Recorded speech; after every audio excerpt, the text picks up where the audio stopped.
साल 1280 पश्चिमी अफ्रीका के एक देश माली में एक बच्चे का जन्म होता है। आज इस बच्चे की किलकारियां कल उस राजा के आवाज में बदलने वाली थी जो बड़ा होकर इस धरती का आज तक का सबसे अमीर इंसान बनने वाला था। इतना अमीर कि आज के टॉप बिलियनर जैसे कि इलॉन मस्क, जेफ बेजोस और बाकी के अमीर लोगों की अगर सारी वेल्थ और जायदाद एक साथ जोड़ भी दे तो भी इसके रहीसी के पास ना आ पाए। इस बच्चे का नाम और कोई नहीं बल्कि मनसा मूसा था। माली में मनसा इस शब्द का अर्थ होता है सुल्तान यानी कि बादशाह, और ये बच्चा मूसा माली का मनसा बनने वाला था, क्योंकि कुछ लोगों का ये कहना था कि मूसा माली के शाही घराने का असली वंशज था, यानी माली के बादशाह फगाले का बेटा, और इसी वजह से वही शाही गद्दी का असली हकदार होने वाला था। लेकिन यहाँ पर एक और एक थियरी भी आती है कि मूसा असल में माली के 9वें सुल्तान अबू बकरी कीता का एक भरोसेमंद मंत्री था और इसीलिए उसे राजगद्दी दी गई थी। अब सच क्या है ये तो आज तक सर्टेनिटी से कोई नहीं कह सकता। सो चलो सीधा मूसा के मनसा बनने के सफर पे आ जाते हैं। अब हुआ ये था कि 1312 में बादशाह अबू बकरी के दिमाग में एक बात आती है कि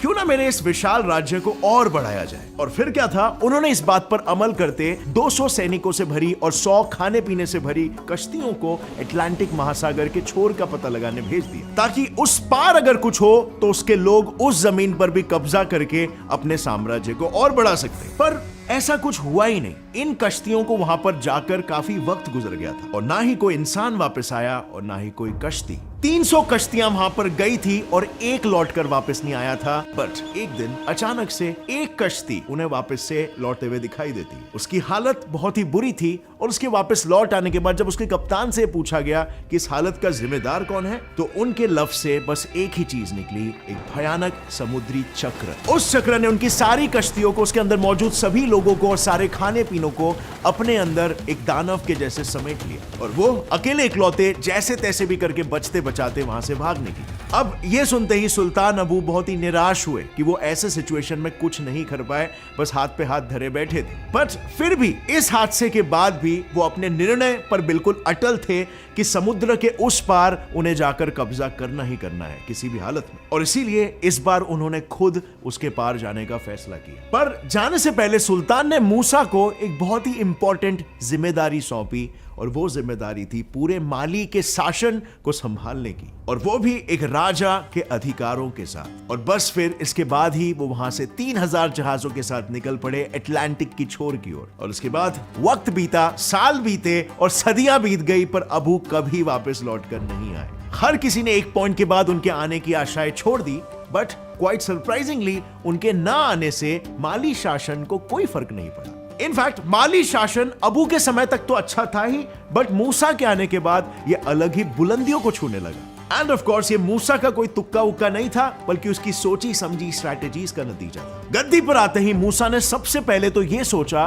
कि कैसे राज्य की आय यानी कि रेवेन्यू को बढ़ाया जा सके, और उस वक्त इस सवाल का जवाब बिल्कुल सिंपल था, 2 सबसे अहम चीजें सोना और नमक को अपने अंदर कर लो और फिर उन्हें बेचकर पैसे आते रहेंगे। और ये करने के लिए उसने ऐसे राज्यों पर हमला करना शुरू कर दिया जिनके पास सोने और नमक की खदानें थी, जैसे कि बुम्बुक गोल्ड माइन जो तब भी सोना देती थी और आज भी सोना देती है, और इसके साथ ही इज्जिल, औलिल और तगाजा जहां से नमक निकलता है। अब जाहिर सी बात है मिनरल्स का मिलना इज इक्वल टू पैसा, और अगर राज्य में पैसा आएगा तो ऑब्वियसली राज्य के शाही खजाने में बढ़ोतरी होगी, और शाही खजाने में बढ़ोतरी से राज्य और राजा ये दोनों भी अमीर हो जाएंगे और फलेंगे फूलेंगे। और ऐसा हुआ भी। इन सारे आक्रमणों के बाद माली साम्राज्य इतना बड़ा हुआ कि पूर्व से पश्चिम तक माली की सीमाएं अटलांटिक तट से नाइजर नदी तक और बढ़ी, और उत्तर से दक्षिण तक यही सीमाएं सब सहारा से लेकर फॉरेस्ट ऑफ इक्वेटोरियल अफ्रीका तक बढ़ गई। अब वैसे फ्रेंड्स अगर मैं बात करूं उस वक्त की, तो तब ऐसे अमीर बनना शायद सही भी था, क्योंकि उस वक्त सभी राजा महाराजाओं की आइडियोलॉजी भी वैसी चलती थी। लेकिन आज इन 21st सेंचुरी हम ऐसा बिल्कुल भी नहीं कर सकते, क्योंकि अभी के मॉडर्नाइजेशन के चलते काफी सारी चीजें सिविलाइज्ड हो चुकी है। आज के दौर पे आपको अमीर बनने के लिए आपको कैपिटलिस्टिक किंग बनना पड़ेगा बेसिकली, यानी कि कोई ऐसा प्रोडक्ट या सर्विस सेल करो जो उनके जिंदगी में कोई पर्टिकुलर प्रॉब्लम को सॉल्व करे।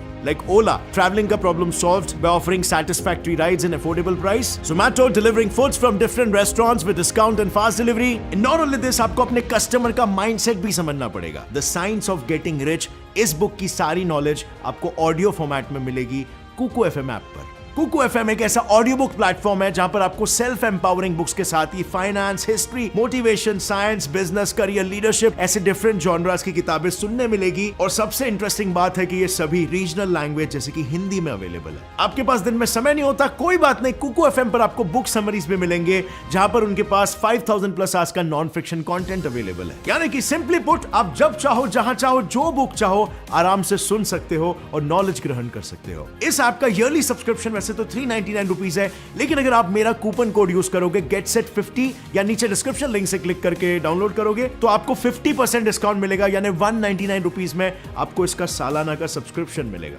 और इसी के साथ ही आता है एक और एक इंटरेस्टिंग ऑफर, अगर आप किसी फ्रेंड या फैमिली मेंबर को यह ऐप रेफर करोगे तो आपको 100 रुपीज का कैश बैक मिलेगा। तो जल्दी करो, click on the link in the description below, download Kuku FM and start investing with in yourself. Now let's jump back to the topic.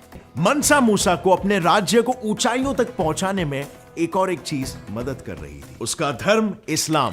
राजा की ज्यादातर जनता इस्लामिक थी और इसीलिए उन्हें मूसा के राज से कोई आपत्ति नहीं थी। पर मूसा के राज्य में कुछ ऐसे भी काबिले थे जो इस्लाम में नहीं मानते थे, और उन्हीं काबिले में से एक था बाम्बुक माइनर्स का। उन्होंने मनसा के धर्म इस्लाम के खिलाफ विद्रोह किया क्योंकि उन्हें उनका धर्म खतरे में लगने लग रहा था। लेकिन मनसा की इतनी विशाल सेना के सामने वो थोड़ी ना टिकने वाले थे, और ऐसा हुआ भी। मनसा मूसा ने अपनी सेना की मदद से इस विद्रोह पर काबू पा लिया, पर मूसा ने उन्हें मारा नहीं। उसने झट से ये बात समझ ली कि अगर उसे शासन बनाए रखना है तो उसे बाकी के धर्मों को भी साथ लेकर चलना होगा, और इसीलिए माली साम्राज्य का स्टेट रिलीजन तो इस्लामी था, पर कुरान के कानून वहां पर लागू नहीं होते थे। इसे आसान शब्दों में समझे तो माली राज्य इस्लामिक होने के बाद भी वहां पर सारे धर्मों को उनका धर्म प्रैक्टिस करने की छूट देता था, यानी कि उसके राज्य के सभी लोग उसके साथ थे। बट सिर्फ उसके राज्य के ही नहीं, बल्कि आसपास के नेबरिंग राज्य के भी, क्योंकि उस वक्त सारे इस्लामिक राज्य एक दूसरे को अपना एलाय मानते थे। अब माली के आसपास तब भी और आज भी इस्लामिक कंट्रीज ही है, और इसीलिए माली साम्राज्य को दूसरे राज्यों से हमले की कभी चिंता भी नहीं रही। और इसीलिए किसी भी राज्य पर भारी हमले कम होंगे तो जाहिर सी बात है वो राज्य अपनी आर्थिक व्यवस्था यानी इकोनॉमी पर पूरा ध्यान दे पाएगा। और मनसा मूसा ने भी कुछ यही किया। उसने अपनी देश की अर्थव्यवस्था को आसमान की ऊंचाइयों पर पहुंचा दिया, वो भी सिर्फ दो ही चीजों की मदद से।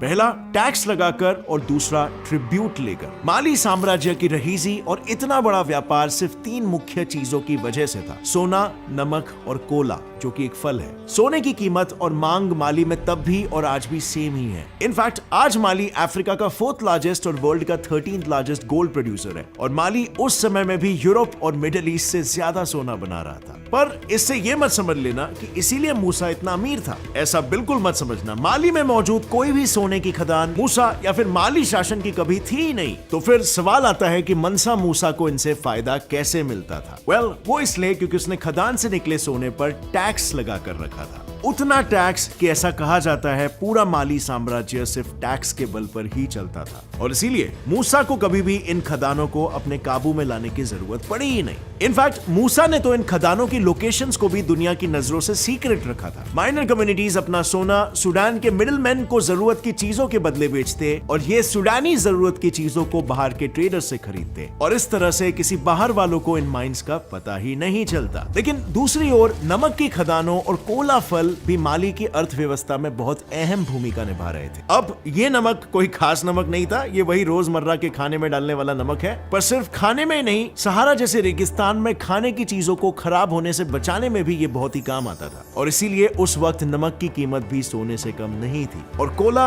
एक ऐसा फल है जो रेगिस्तान में पानी की प्यास लगने से रोकता है, और इसी वजह से इन दोनों चीजों का व्यापार काफी ज्यादा बढ़ चढ़ रहा था। अब सिंपल सी बात है, जिन चीजों की काफी ज्यादा डिमांड होगी उन पर टैक्स भी ज्यादा लगेगा, और ऐसा था भी। इन चीजों की ट्रेड पर मूसा ने हेवी टैक्स लगाया हुआ था, और बस इसी के दम पर मनसा मूसा इतनी अमीरी में जी रहा था कि आज किसी जानकार से पूछा जाए कि उसकी वेल्थ कितनी होगी तो उसका बस एक ही जवाब होगा, इनकैलकुलेबल। वेल, इस इनकैलकुलेबल वेल्थ का नजारा मनसा मूसा के 9600 किलोमीटर्स की हज यात्रा के दौरान देखने मिला। बाकी मुसलमानों की तरह मनसा मूसा भी अपनी हज यात्रा पूरी करने साल 1324 में निकल पड़ा, पर इस यात्रा पर वो अकेले नहीं था, उसके साथ एक बहुत ही बड़ा काफिला था, इतना बड़ा कि उसके बारे में आप लोग सोच भी नहीं सकते हो। वेल, गेस करना चाहोगे? क्या लगता है आपको कितने लोग साथ होंगे? 5,000, 10,000, 60,000 लोगों का काफिला साथ निकला था, जिसमें से 12,000 तो सिर्फ गुलाम ही थे जिनका काम था सोने से भरे बक्सों को उठाना। इसके अलावा 8 ऊंट जिनके पीठ पर सोने के पाउडर से भरे बक्से लदे हुए थे। और ये सब क्यों? ये सारा सोना सिर्फ ज़कात यानी कि चैरिटी के लिए था। दैट्स राइट, करीबन 20,000 किलो सोना बस बांटने के लिए था।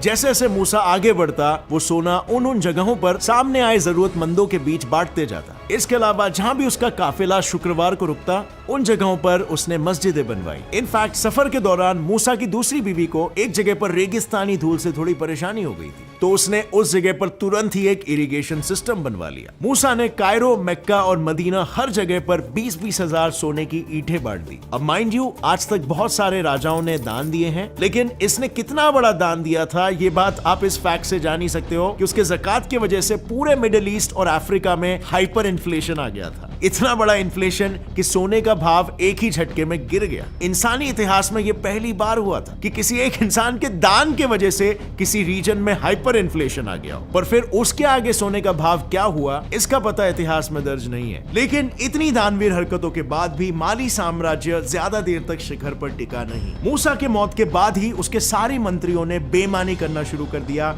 और राज्य को अपने इन्फ्लुएंस में लेना शुरू कर दिया। और वो राज्य जिस पर मूसा ने कब्जा किया था, वो सारे राज्य अपने विल से माली से अलग हो गए और इसी के साथ ही माली साम्राज्य का अंत हो गया। अब अगर देखा जाए ना, तो माली साम्राज्य का राजा अच्छा, वहां के लोग खुश, राज्य का शाही खजाना भरा हुआ, किसी दूसरे राज्य का माली पर हमला करने की कोई गुंजाइश नहीं।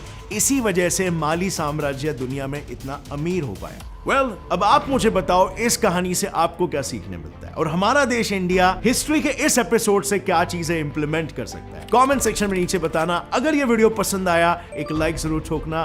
Gate set life fact channel को भी सब्सक्राइब कर लो और बेल नोटिफिकेशन दबाओ ताकि आगे आने वाली हमारी कोई वीडियो की अपडेट आप मिस ना कर सको। और फ्रेंड्स, जाने से पहले कुकू FM ऐप को इंस्टॉल करना मत भूलना। Click on the link in the description below and get 50% off. As always, stay curious, keep learning and keep growing.